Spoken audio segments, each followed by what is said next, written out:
Good morning, everyone. Welcome to our Sunday Satsang. This morning's affirmation for self-healing is on joy. True joy is not an emotional state.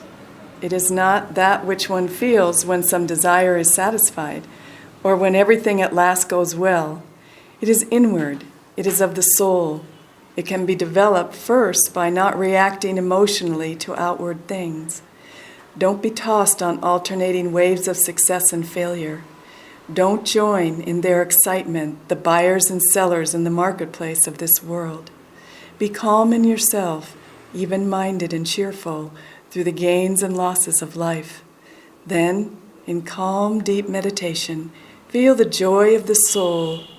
Hold on to that joy through all activities. Don't confine it, but try ever to expand it until your little joy becomes the joy of God. Please affirm with me, I am even-minded and cheerful at all times. I am even-minded and cheerful at all times. I know that joy is not outside me. I know that joy is not outside me, but within. but within. I am even-minded and cheerful at all times. I am even-minded and cheerful at all times. I know that joy is not outside me. I know that joy is not outside me, but within. but within. Now a little more quietly with deep concentration. I am even-minded and cheerful at all times. I am even-minded and cheerful at all times. I know that joy is not outside me. I know that joy is not outside me, but within. but within. And now in a whisper, I am even-minded and cheerful at all times. I know that joy is not outside me, but within.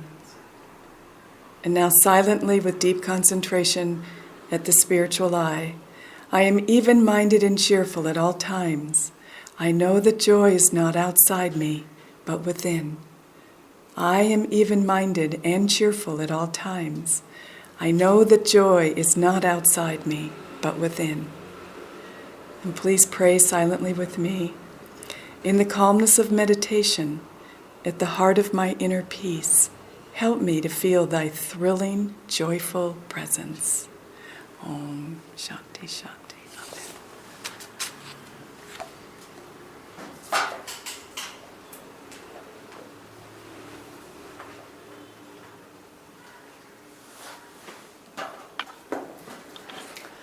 Good morning and happy Diwali, and a blessing to all those that are tuning in via the internet. This reading is from Whispers from Eternity by Paramahansa Yogananda, and the title is Make Us Transparent, that thy light may shine through us unimpeded. The sunbeams of thy love shine equally on all the members of thy cosmic family, whether prophet, hero, villain, tiny moth, or me. It is our own fault if we make ourselves opaque by our own mental and emotional dullness. Teach us to wipe away the dirt of air from the windows of our understanding. Our arms are weak for the task, owing to our long inner spiritual resistance. O Master Cleanser, lend power to our efforts that we may wipe away every last spot that clings to our minds, obscuring our transparency and preventing free entry to thy light. O make us fully clean again, invisible in our egos, because transmitting only visions of thy beauty, which lies within us.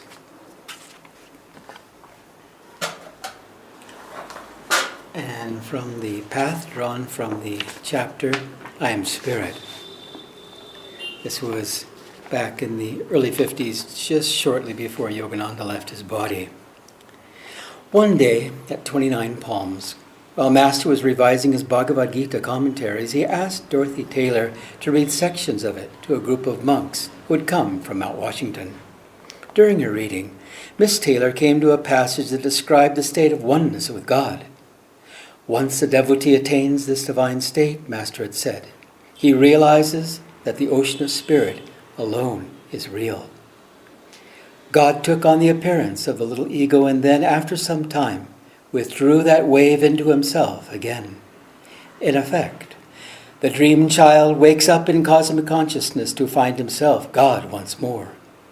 However, Master went on to explain, the enlightened being after attaining that consciousness never says, I am God, for he sees it was the vast ocean which became his little wave of ego. The wave, in other words, when referring to its little self, would never claim to be the ocean. At this juncture, Devi, who was present, cried excitingly, But sir, if you are one with that ocean, that means you are God. Why I? Master asked. Say he is God. But still, sir, you are one with God and he is the only reality. That means you too are God. But this body isn't God. You aren't identified with your body, sir. So one may still say that you are God. Well, in that case, why do you say you? You too are that. In a discussion of this sort, it is less confusing if we say he. But what's the difference? The scriptures say, Master began, it's only your humility, Sir, Devi broke in, that makes you distinguish between yourself and him. Well, how can there be humility when there's no consciousness of ego? Triumphantly, Devi cried, But if you have no ego left, that means you are God. Master laughingly continued the earlier statement, which Devi had interrupted. The scriptures say, He who knows Brahma becomes Brahma. There, cried Devi, you said it yourself. Master rejoined, still laughingly, I didn't say it. It's the scriptures that say so. Master, that is to say, would not identify those words with a human body that was speaking them. It was his overarching spirit that he saw himself one with the infinite. But Devi was unable to make this mental leap from a pure expression of infinity to infinity itself. You quoted those scriptures, sir, he reminded Master relentlessly. That means you agree with them. Recognizing that the distinction was perhaps too subtle to be easily grasped, Master concluded, Well, he who says he is God isn't God. And he added with a smile, and he who says he isn't. And there the subject rested, amid general laughter.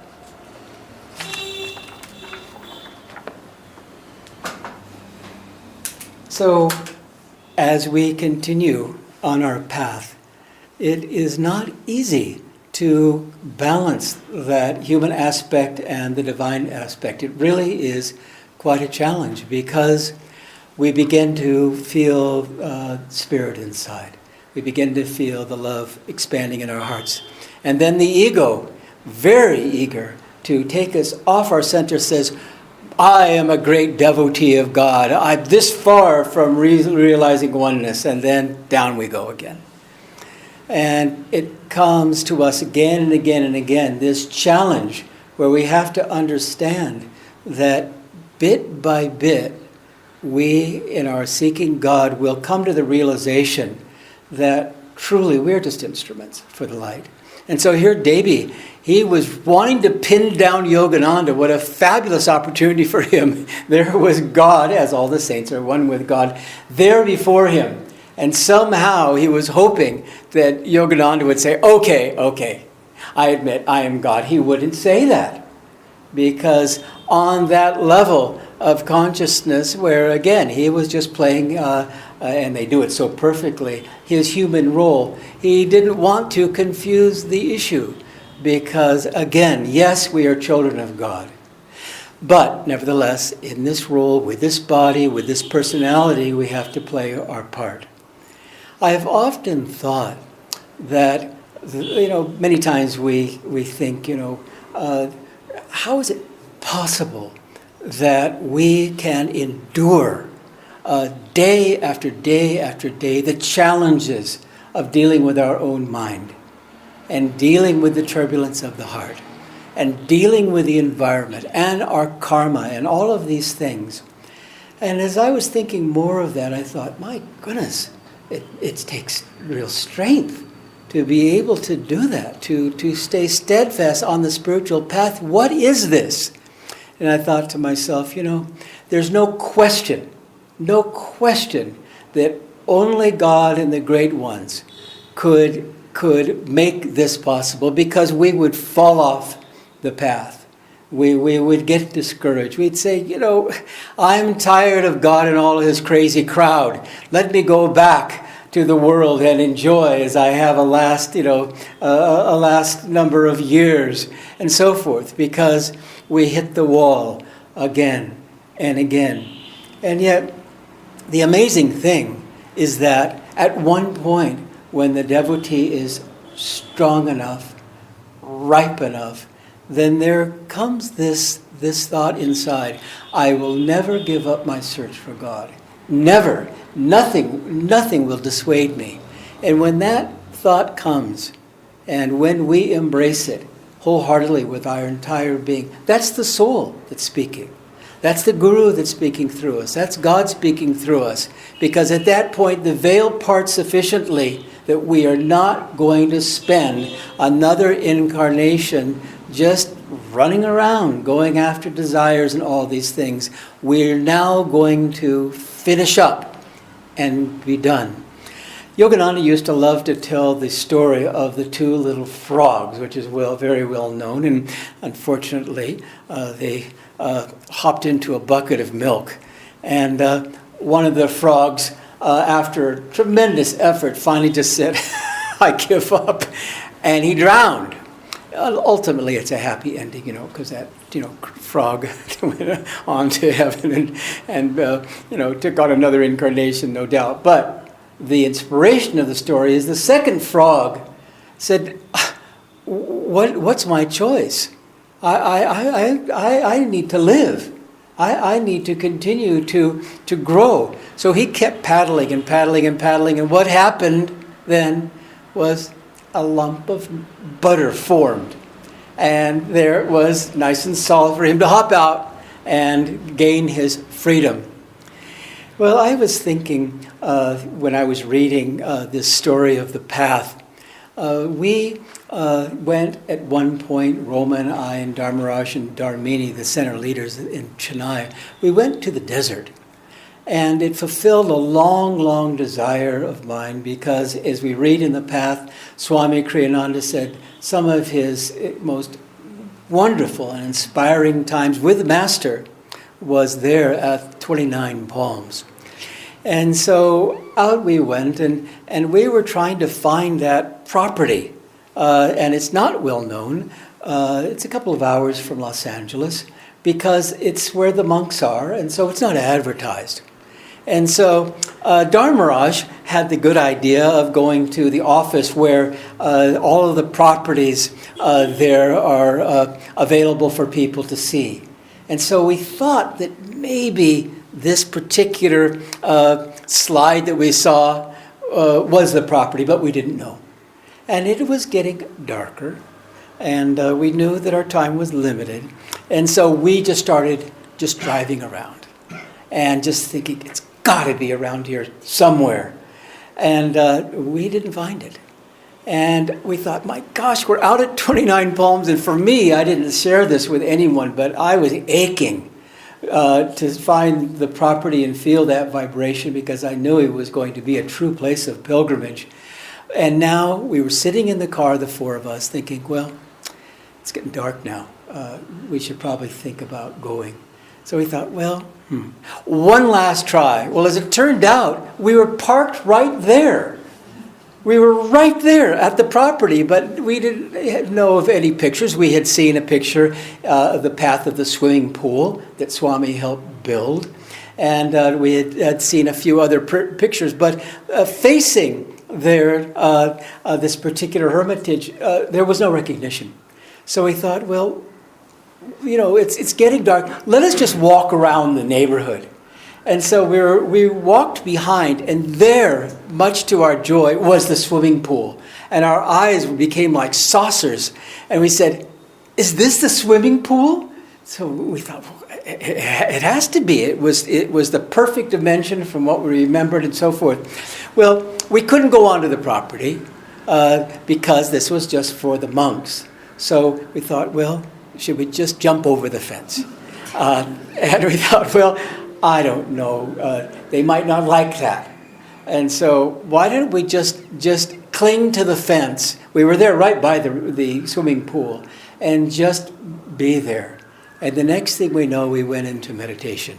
because that vibration was so strong. This is where the master had spent so much time in writing the commentaries of the Gita and spending the time with the monks. And he was there in his last years, as he said, in samadhi, in ecstasy. And so we just clung to the fence. And one of the monks was there, and no doubt they've had other people that cling to the fence. And so he eyed us, and we were thinking, well, I think we're off the property. I don't think there's a fence there, and then this is still their property. I think we're on safe ground. But he was eyeing us, and we thought, well, please, we're respecting not jumping over the fence, and you have no idea how hard that is for us. Can you please not come up to us and shoo us away? Please, no clinging on the fence. It's bothering the monks or something. He didn't.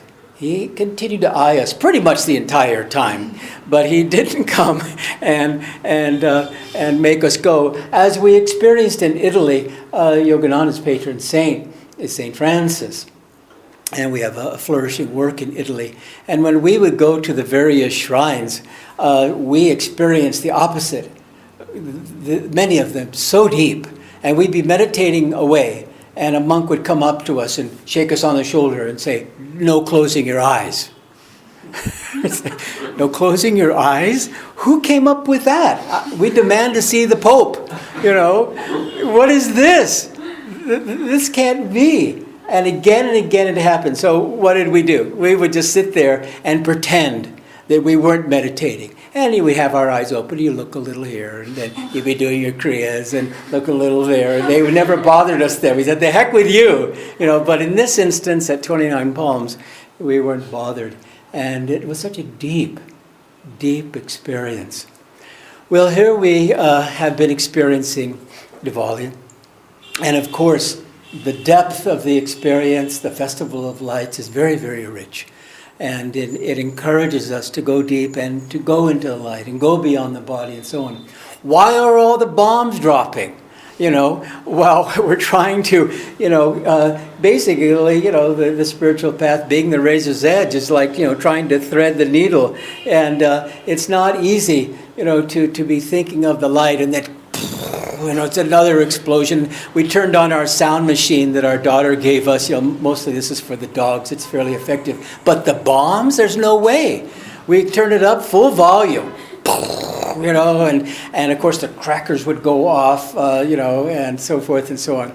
And I thought to myself, what's the difference between this experience here we're having in India and Christmas there, which we experience, of course, being Americans many times in the States, where it's just a sea of commercialism. And it's just Santa Claus and the elves and all of those things. And you think, is there anything deeper than that? And people can get confused and think Christmas is Santa Claus and Diwali is bombs. And you think, oh God, the Maya, it's unfair. It's unfair that these deep experiences that are there available for us then would sidetrack people and give people the wrong impression. And so for us on the spiritual path, and it's something that I really, some years ago, I decided that I would fight with every particle of my being not to get discouraged. And I pray to God whenever the energy drops, and it might be a mood, or it might be, God knows what, we all have things that would discourage us. And I'll pray to God, I need inner and outer encouragement. And I thought at first, should I be praying for outer encouragement? Because what does that speak of? Maybe I want something. But Yogananda said, if you have wholesome desires, go after them. So I thought, well, might as well put the two prayers together, because there's always things that we may need, if it's not for ourselves personally, for the work or whatever it might be. And that's been a very, very good prayer. And I have found again and again and again that God responds. Because, as Yogananda said, if you pray with just a little of your mind, he responds, because he answers all prayers, a little. Because it's a restless prayer. So God says, okay, here's a little something for your restless prayer. At least he gives us something. But when we pray dynamically, and when I am in need for inner and outer encouragement, I am not messing around. This is something that I have to have, and I demand it. And in the beginning, too, when I heard of Yogananda's prayer demands, I thought, how do you put those two together? Prayer is so soft, and demand is just shaking your fist at God. And I thought, well, let me try it. I was a little nervous that I might attract a lightning bolt, but I thought, well, let me give it a shot. It comes from the Master. Prayer demands. And so, in a way, this desire that comes from time to time for inner and outer encouragement, more than in a way, is a prayer demand where you shake the heavens if need be. There's been times from time to time, happily for me it doesn't happen all that often, but from time to time where I feel like I've been in the middle of a train wreck, and I feel like the tracks are just right across, the train has gone right across my body, and I can almost look down and see, there it is. And I will say to God, but I reserve this prayer, only to share with Him from time to time. And I say, okay, I must admit I want you, and I'm doing everything I can to find you. But right now, I think that I've been tested enough. So it doesn't mean that I think that you're doing a bad job. It's just that I think you're overdoing it right now. I've had a number of days, and every time I look, another train, train tracks across my chest. Now, you need to stop. Now, let me get some strength, and then, I know you know what you're doing. God does everything for the best. You can continue again, but not now. Every single time, and I say, and as I said, it's rare. Every single time, and this is amidst heavy testing that maybe has gone on for some time, even weeks. Right there, it's gone. And my heart's open again. My mind is bright and encouraged. And I think, how can you not love God when we talk to God, not with a petition, oh God in heaven and all that stuff, and God goes, what? This is not going to attract my attention. This is ridiculous. You're a child of God. What are you doing? And that's why it's very important, especially during this season, where it's so auspicious and there's so many opportunities to grow spiritually. We need to be very natural with God. And from time to time, I like to say, at least once a day, that we talk to God, we talk to the gurus, and we really share from the heart. Why shouldn't we? Because God knows absolutely every thought, as Yogananda used to demonstrate again and again, and Swami would say, it was embarrassing. He would say and demonstrate, I know every single thought that you're thinking. And even he would recount long conversations that Swami had had perhaps with others. And Yogananda would say, he would completely amaze Swami with what he said. And then he would give him a lesson. You shouldn't have said that. Swami would think, my God, I'm transparent to him. As is true of all the great ones, they have that power. And so, in this time, and it's very, very auspicious as we go into the finishing up the year, doing our best, offering all of our efforts to God, and then beginning a new year and so forth. It's very, very good to keep in mind that God is the nearest of the dear. The dearest of the dear, as Yogananda said. Yogananda said, I reside in your heart. That we talk to God from time to time. Hopefully once a day, if not all through the day, better still, where we just sit down and we share whatever it might be. I'm so thankful for this, we might say. Or something, I really feel a lot of pain for this person who's just suffering. They're getting bombarded. Can't you maybe just back off a little bit? They need a break. Things like that. And we will feel that softening of the heart and that expansion of that divine love, which of course we all crave. And so, happy Diwali to you all. And our prayer is that every season, because we have, lots of chances to get it right. I'm going to go this year beyond the bombs. I'm going to go and pierce the veil through Santa Claus and all the elves and so forth, and emerge into the essence of what these deep experiences are all about. So as we continue to experience, again, this holy season, Christmas is coming up too, it's very, very powerful. We'll have an all-day meditation, which we highly recommend.